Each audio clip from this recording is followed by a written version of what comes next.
Hi everyone! In this video, we're going to talk about homophones, homographs, and heteronyms.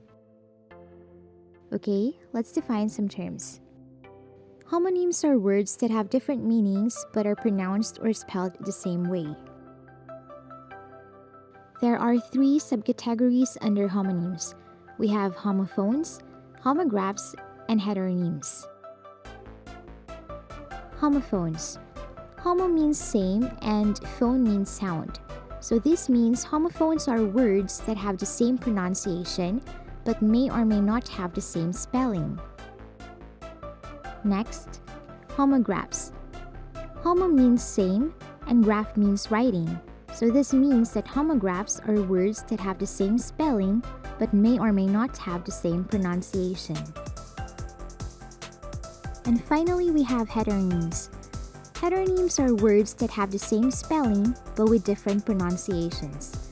Heteronyms are homographs with different pronunciations. Okay, so now let's have some examples of sentences with homophones. I bought 2 pairs of shoes online, but they were too small for me. Anna needs to do another requirement which is due tomorrow.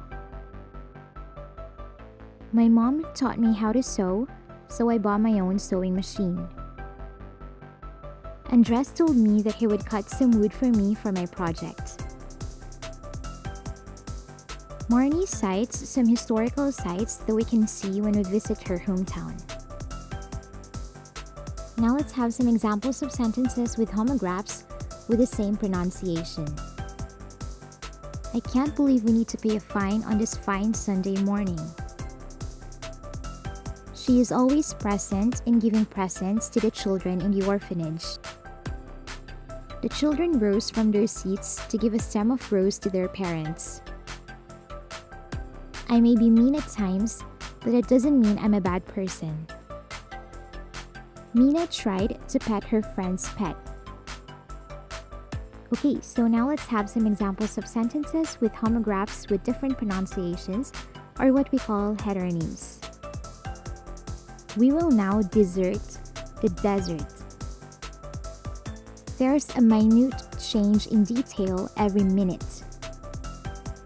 Lisa shed a tear when she saw a tear on her artwork. They had to produce more produce this season to satisfy the needs of the people. Clara was not content with the content of their project.